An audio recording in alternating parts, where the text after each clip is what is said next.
Aujourd'hui, quand je dors, je suis tranquille. Bon, pas après une défaite. J'ai pas la police qui va venir toquer à 6h du matin. On vient en cité, tu connais. Il y a les vols, il y a tout ce qui s'ensuit, et voilà. Hein. Et je me suis fait attraper sur un vol de bécane. La première peine, je fais 4 mois, à 18 ans. Comment elle se passe, cette première peine de prison? Elle se passe bien, on va dire la vérité. Tu trouves des contacts, on va dire, tu vois. Et puis il y a des gens qui disent, moi je suis là pour ça, ça ramène un peu plus d'argent que toi.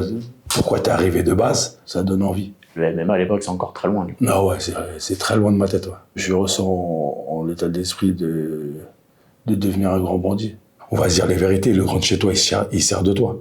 Il se dit, vas-y, le petit jeune, pourquoi pas lui le mettre en première ligne et que moi je reste derrière et puis que c'est lui qui fasse les choses. Première ligne, c'est va chercher de la coke en Guadeloupe. Il y a un grand de ton quartier qui est là et qui dit est-ce que t'es prêt pour faire un voyage? Tu sais, quand t'es jeune, tu te dis vas-y, let's go, moi je suis prêt, tu vois. En plus, t'as envie de faire plaisir aussi aux grands de chez toi.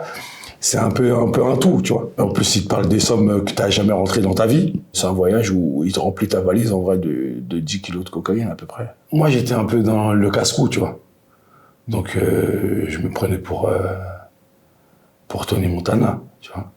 On va dire ça comme ça. Le premier retour, il se passe très très bien. Vu qu'il se passe très très bien, on le refait. Il faut savoir qu'avant, 1 kilo de cocaïne, en Guadeloupe, il était entre 7 et 8 000. Tu vois, et ça se vendait 35 000 avant. C'est dans un engrenage où tu penses plus à l'argent qu'autre chose, en fait. Même ta famille, elle passe peut-être après. Je suis toujours chez maman. Je suis dans ma cité, Villers-Perquise, ouais. On est sur du trafic international au début, donc il y a eu l'octrice. Tu sais, l'octrice, quand ils viennent, ils te coupent ton électricité, ils rentrent en cagoule, ils rentrent avec juste des lampes torches, tu sens que c'est pas la même atmosphère que quand c'est la police nationale qui vient te chercher, tu vois. À partir du moment où tu vois de l'argent rentrer, tu penses même pas à la suite. Tu te dis, écoute, là, il y a de l'argent, faut prendre. Acheter des voitures, dépenser dans les boîtes de nuit, des trucs de merde, en fait. J'ai déjà claqué en un week-end, on va dire, des 20 000 euros. J'ai continué, j'ai même j'ai construit un terrain dans ma cité. C'était une très belle organisation parce que je m'inspirais de trucs de films, de séries. J'étais matrixé sur The Wire. Il y a New Jack City aussi, j'aimais bien. On tournait entre 3 000 et 5 000 euros au jour, mais au tout début, on tournait à 0 euros au jour. Et c'était moi qui étais tout seul en bas et qui croyais en moi. Les gens me regardaient, me disaient, mais t'es fou. Et je restais de midi jusqu'à 4 heures du matin, tous les jours. Tout seul, en bas du bâtiment. Il y a un pote à moi qui sort du placard. On se dit, on va aller voir les meufs en Hollande, tu vois. Moi, jusque-là, mon business allait bien. Je faisais mes petits allers-retours tranquilles. On va là-bas. Tout se passe bien, on fait l'aller-retour. Pour moi, je ramenais rien du tout, tu vois. J'avais des gens qui ramenaient pour moi et tout. Et donc, je prends mon téléphone normal. Je reviens à Paname. Et 3-4 jours après, j'ai rendez-vous avec un pote à moi. Il me donne rendez-vous dans un hôtel. Mais dans cet hôtel-là, il y avait 4 kilos de bœufs. On avait quelqu'un dans l'hôtel.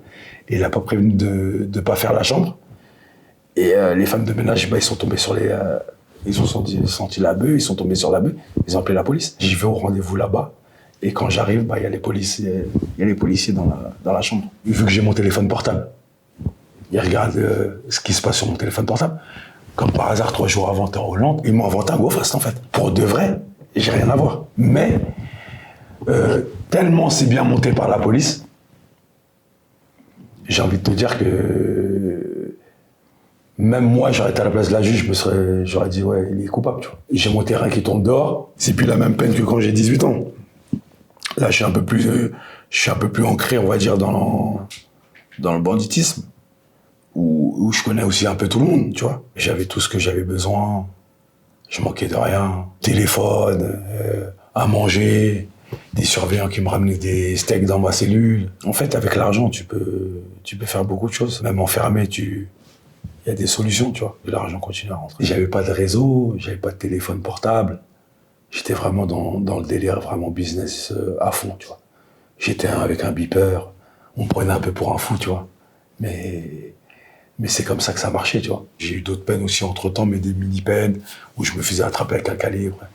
Il y a même une anecdote où je me fais attraper. Je suis en cavale pour une rixe. avec un ami à moi qui va tirer sur des mecs. Et en fait, mon ADN sort dans une cagoule, tu vois. Moi, j'étais un mec qui était un peu matrixé, comme je te disais tout à l'heure, et je traîne calibré. Et quand je traîne avec ce calibre-là, je me fais attraper. Vu que je suis en cavale, j'ai le permis de mon petit frère sans moi. Il était dehors, lui. Je lui donne l'identité de mon petit frère. Je dis, ouais, c'est moi.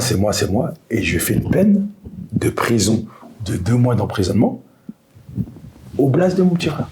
Je lui dis la vérité, j'ai fait une dernière peine qui m'a fait réagir et qui m'a fait me retrouver avec des gens où je connaissais leurs parents dans le business. Et je me suis dit, c'est plus possible. Soit on arrête, ou soit on est entêté, on continue, et puis on finit à vieillir en prison. J'avais 36 ans. Je me dis, faut que j'arrête, faut que je trouve une autre solution. J'ai jamais lâché le sport. Donc je me lance dans le sport à fond. J'essaie mes petits régimes de CR7. Je regarde un peu tout, tu vois. Je fais mes petits tests et tout. Et je me dis, ah ouais, c'est bien et tout, je kiffe. J'ai une petite meuf aussi en ce temps-là, où elle me fait rentrer vraiment dans c'est quoi, bien manger. Donc j'essaye, je vois que ça marche. Je vois que je commence à avoir des abdos, des trucs. J'ai toujours été un fan du MMA. Je regardais toujours du MMA, même quand j'allais à un rendez-vous, avant d'aller au rendez-vous, quand je galérais, je regardais des combats de MMA, Vanderlei Silva, Crocop, Fedor. J'ai grandi avec ça. Et je suis là-bas, je regarde les camps d'entraînement. Et je dis, vas-y, let's go. Quand je vais sortir, je vais essayer de faire un petit camp en Thaïlande et tout, tu vois. Après, je te mens pas, j'avais un peu d'argent quand même pour vivre. Je pars en Thaïlande. Je vais m'entraîner là-bas. Je m'inscris dans une salle aussi à Vitry, de MMA. Je m'entraîne. Bon, tu te doutes bien que t'arrives là-bas, t'as 36 ans, 37 ans. Voilà, on te considère pas, tu vois. Moi, j'étais dans mon délire, je disais à l'entraîneur, moi, je veux combattre, je veux devenir pro. Il me dit, calme-toi, avec ton âge et tout.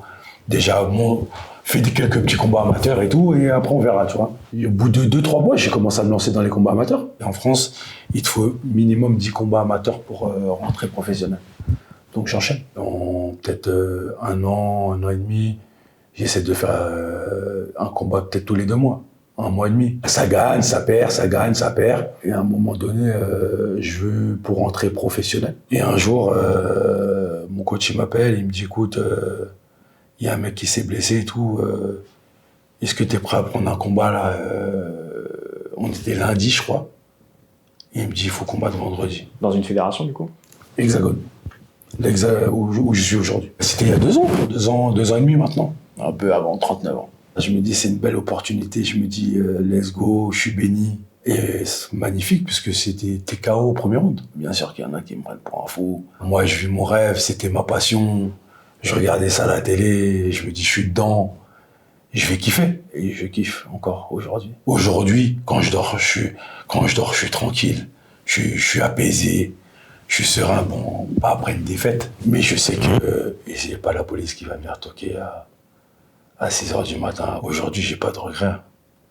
Je suis content de ce que je suis devenu. Quand ma mère me regarde, elle me dit, aujourd'hui, t'es un autre homme. Et aujourd'hui, ce que j'essaie de faire, c'est être écrit dans un livre. De laisser un héritage. Cet héritage, tu voudrais le laisser pour qui? Pour les gens qui vivent aujourd'hui ce que j'ai vécu. Pour les enfants. Pour les gens qui ont mon âge. Je sais que la vie, c'est pas fini. Que tu peux, malgré tout ça, continuer à te battre. Parce que c'est jamais fini, en vrai. T'arrives à couper complètement avec ce que tu faisais avant? Ou est-ce que les gens te rappellent? Parce que j'imagine que c'est pas facile non plus de sortir de ce monde-là. Bien sûr que les gens me rappellent. Ils me rappellent même encore aujourd'hui. Je m'en sors pas mal de l'autre côté. Donc ils se disent, bon, ça y est, là, il a tourné la page, mais on dirait qu'ils sont sur le qui-vive. Ils sont là, ils sont derrière, tu vois. Au cas où. Peut-être si je trébuche.